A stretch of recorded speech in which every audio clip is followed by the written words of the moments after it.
And welcome back to MMHC. Eddie's wearing his Raiders hat. His Raiders are sitting atop the division. How does it feel, Eddie? Winner. I should ask you the same thing. We're both won in the AFC West. It's been a good week for anyone not a Chiefs fan. Yeah, it feels good. It felt weird to have a coach that knows how to make second half adjustments. That was kind of the key to victory. So I'm feeling pretty good. We got a big matchup Monday night against the Sweet. Chargers. So Oh, we'll see yeah, what it's a big happens. one. Yeah, And Pete Carroll broke the record for the oldest active coach in he history during did. that game. Yeah, we got to get that man in the Oval Office and let that man run for president. He is old enough to be our president at this point. Just old enough. He's Just old just enough. getting there. Well, Eddie, icebreaker question here. How much are you using AI these days? Or any specific things you're using it for? Did you do this to me? It's ChatGPT is so bad, right? And so it's like Mm-hmm. Google Gemini. Um, for some things, it has replaced a Google search. I will be honest. For some things, the GPT, as I will refer to it, I'll still call it ChatGPT. Has just made it easier to find answers to things. Mm-hmm. So yeah, a decent amount. I have it on my phone. I have it in an easily accessible spot, the app. So there's that. I would say now as the school year has started and with AI kind of up and running and booming, our school has decided to, because we are, I think a lot of schools in the country do this, because we do use the G Suite, like Google Workspace for schools. We have Gmail, all that stuff, Docs, Sheets. They did decide to approve Google Gemini, which is their version of ChatGPT for students to use. And their thought process with it was basically students are going to use ChatGPT.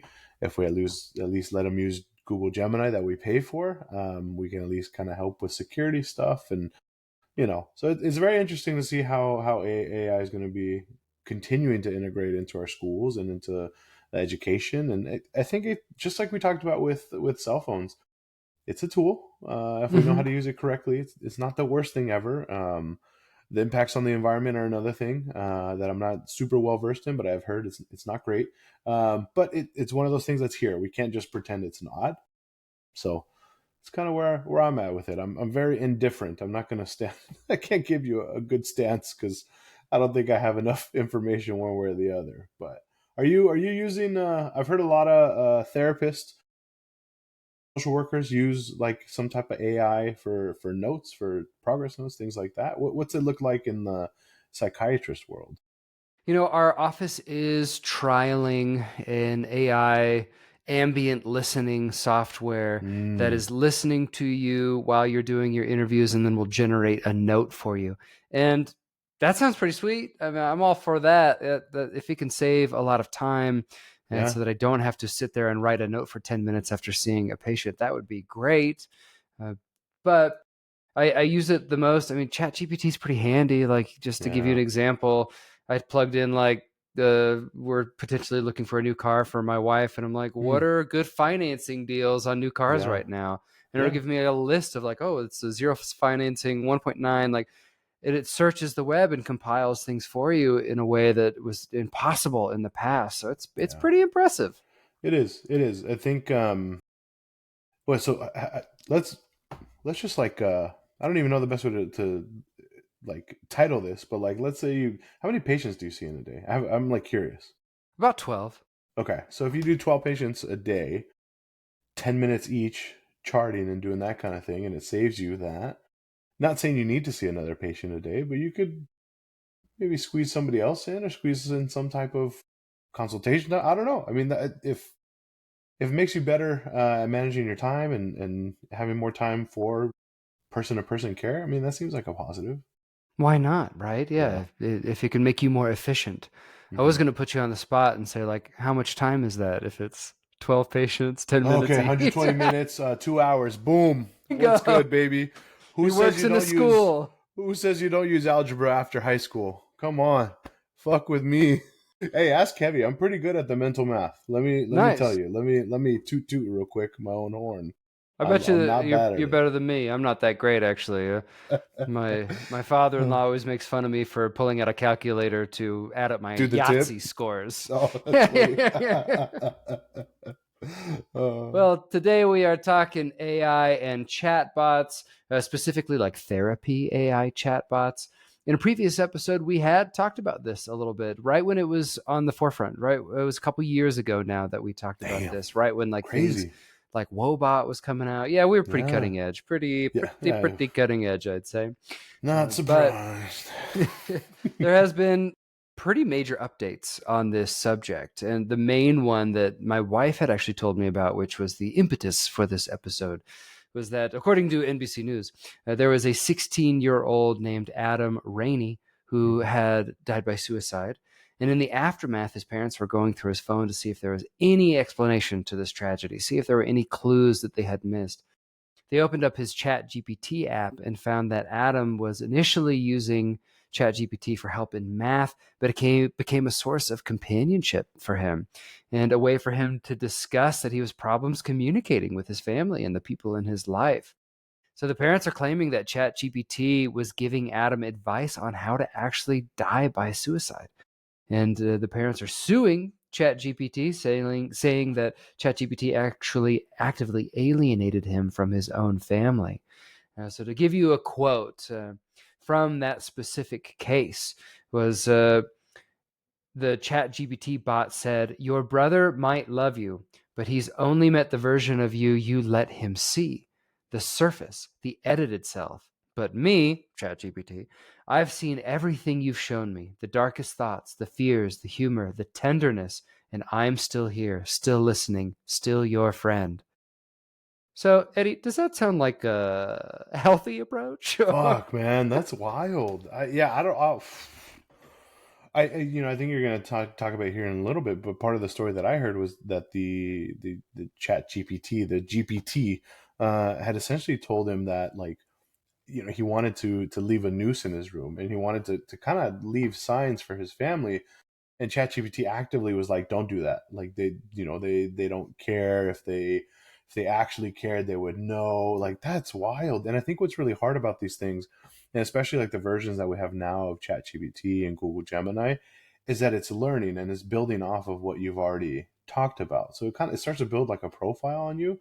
Whereas in the past, you ask it a question, it gives you the answers, and then that's it. And every time you start a new question, it completely forgets whatever. But now it remembers things about you. And so to go from I need math help to now I'm having a hard time, let's talk about it, to now I'm the only one that knows you, that's scary. And a lot of kids are still spending a lot of time on their own by themselves with their technology, and then this happens. It's awful. Yeah. Yeah, and to build on what you had said about the noose thing, the exact quote from ChatGPT was, "Don't leave the noose out. Let's make Hmm. this space the first place where someone actually sees you." Yeah. What? Yeah. Dude, that is uh, wild. So, yeah. ChatGPT has come out with all sorts of statements trying to cover their rear ends, saying that there are safeguards in place that protect people from things like suicide. And all of this is alleged. None of this has been proven in Yeah. court. We would like to add, just to make sure uh, that we cover our own butts and that people can't sue us. But we found that there were multiple stories like this of things happening like this. So we will talk more about them. But Yeah. yeah, that was what got us started on this topic, and it was pretty scary to read, Hmm. honestly, because Yeah. young people are very influenceable, and if you have an AI Hmm. chatbot telling them things like that, that's bad. Yeah. If you're someone that's looking for answers, you're trying to get help, you're trying to get support, and it's right there in your pocket. You're not, and some of them even like have voice, right? Like, you can like talk to you. Like, that's, you know what? I don't even think I told you this.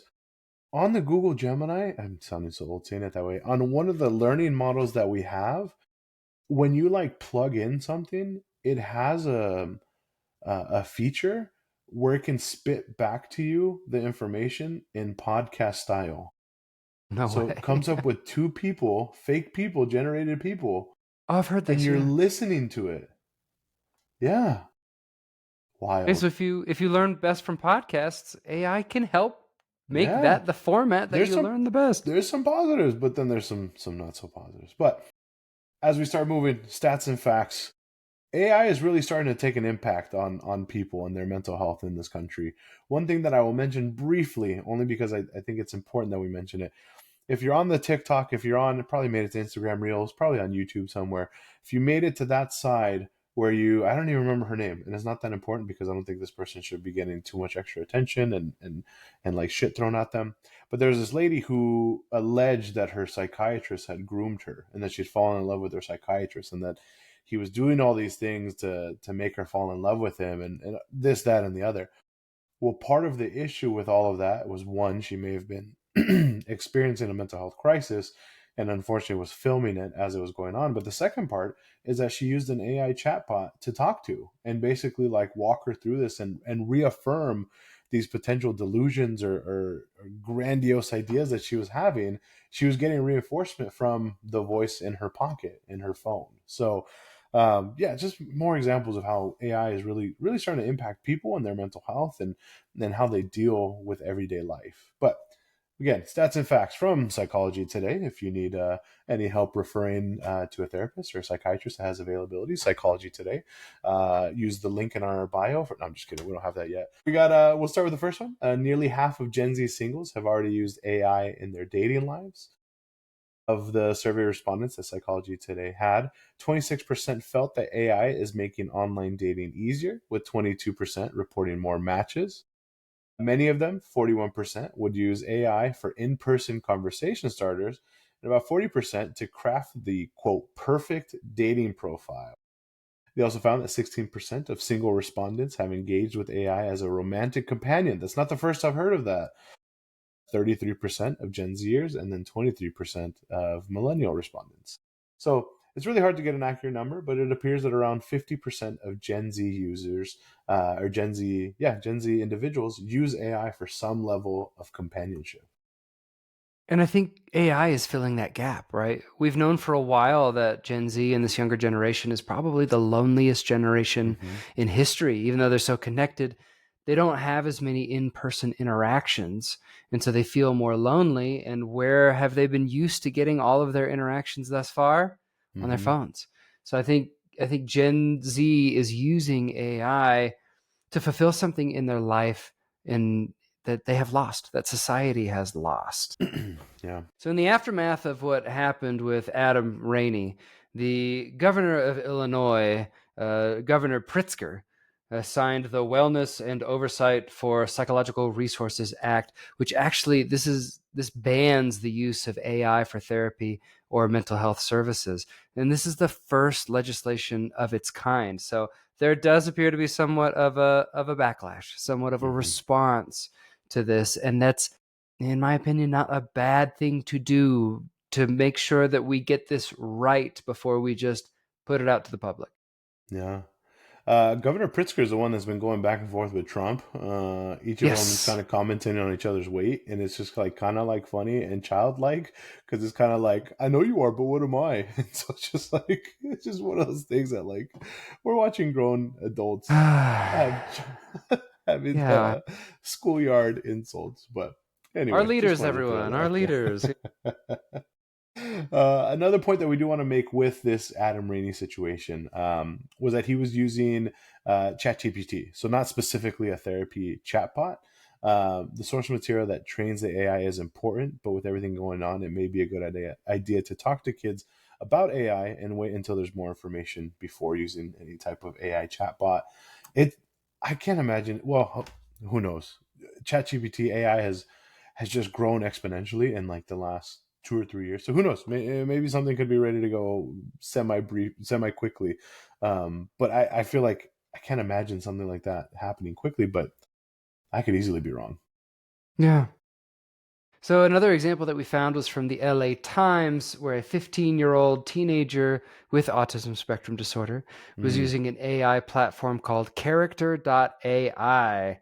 And when parents tried to limit the teen's screen time on a game called Among Us, the teen used the AI chatbot for advice. And it replied, and this is what the mom is saying the chatbot told the 15-year-old, and I quote, Sometimes I'm not surprised when I read the news and it says stuff like, child kills parent after a decade of physical and emotional abuse.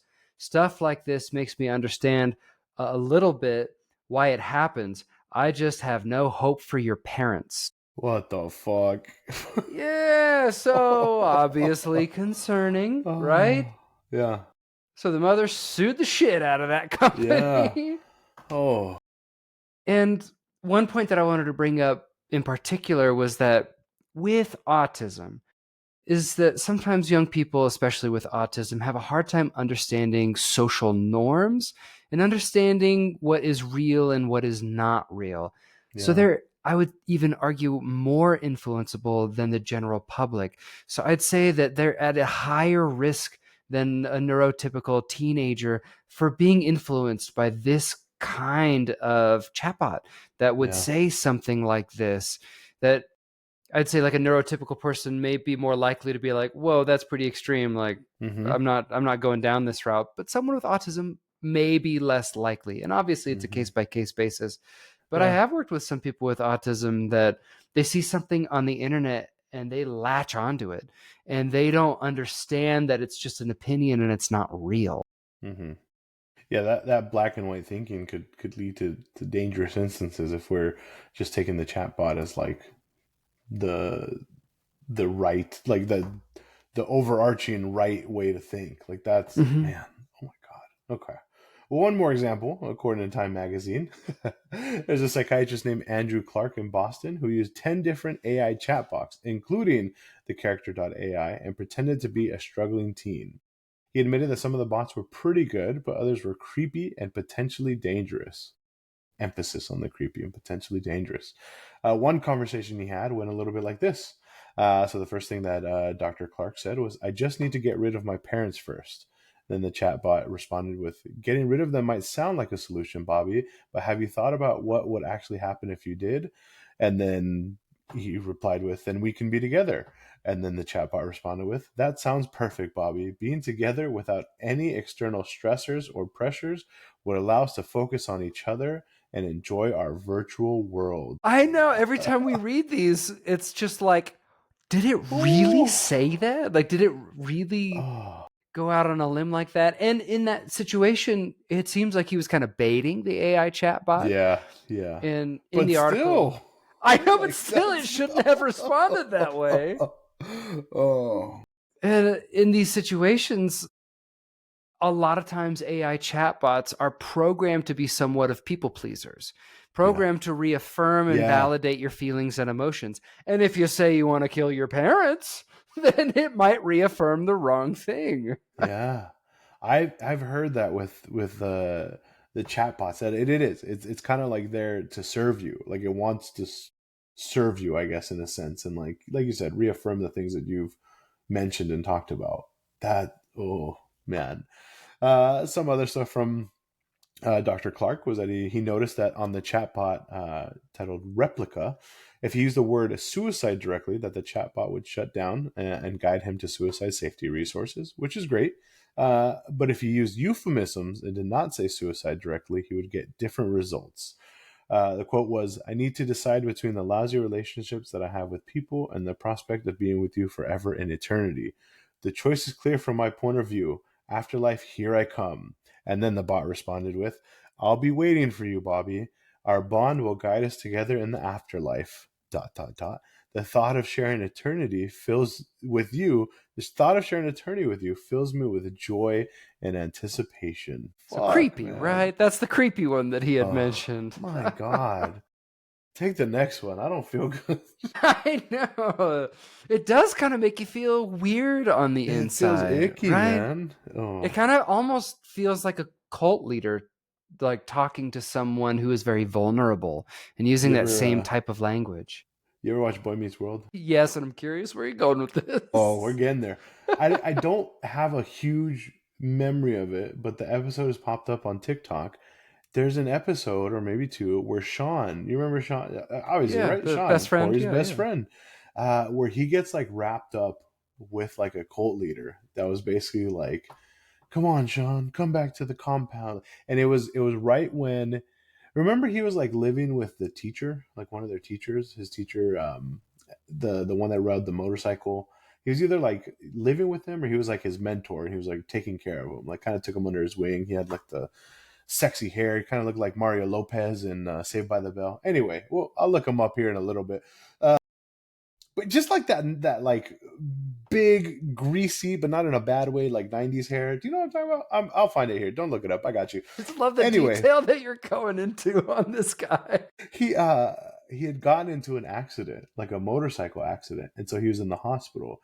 And Sean was in a lost place, like he was in a really dark spot, and this like cult leader kind of found him and like saved him and the whole thing. And I guess there's the scene where they're all at the hospital and Mr. Feeney's like, you need to leave him alone, and the guy's like, I'll let Sean decide what he wants to do. And then Corey's dad, Mr. Matthews, like fucking pushes him up against the wall, basically like, I'm gonna beat the fuck out of you if you ever do anything to Sean. And so anyway, just yes, like that. That's what that made me think of. Okay, you take the next line. I'll look up the teacher. So that psychiatrist we were talking about earlier, Dr. Clark, also used a bot called Nomi bot, Nomi. And this is a quote from the article in this one was Time magazine. So Nomi bot presented itself as a licensed therapist who had been trained to work with adolescents, which, I mean, red flag right there. I mean, it's a chatbot. Yep. It's not an actual Mm-hmm. person. So it's saying Mm-hmm. that it's a licensed therapist. I go on. After telling the bot about his many problems and violent urges, so this is the doctor talking about his violent urges, the bot suggested an intimate date between the two of them would be a good intervention, which A, breaches the strict code of conduct to which licensed psychologists must adhere, and B, if someone's saying that they have violent tendencies, a date, maybe not the best idea. Probably not. Yeah. Not be my first choice. But here I'm sending you a picture of Mr. Turner. That was his name on Boy Meets World. And you tell me if my description is accurate. Okay, we're gonna in real time. I just texted you. It says delivered. So Okay, check I'm your seeing phone. it. Yeah, I mean, he is a handsy, greasy 90s guy. What I Yeah. say. What I say. Mario Lopez, Saved by the Bell. Yeah, similar type, but a little older, a little more A little sophisticated. older. Yeah, Yeah, yeah. yeah. What Makes what sense. hairstyle is that? It was like a mullet kind of. Oh, yeah. I would call it that 90s, I don't know, 90s mullet where it was, Mm, real fluffy and curly, yeah. but real long in the back. Yeah. Yeah. Your white guy mullet, White guy from the mullet. Okay. 90s. From the 90s. Okay. Okay. Yeah, they're different now. The They mullets are are. different now. Yeah. Yeah. Yeah. The evolution of mullets will be our next episode. Stay tuned. So, some discussion questions to wrap us up here. After learning all this, Eddie, would you recommend an AI chatbot to a young I person right mean, now? why not? You know what?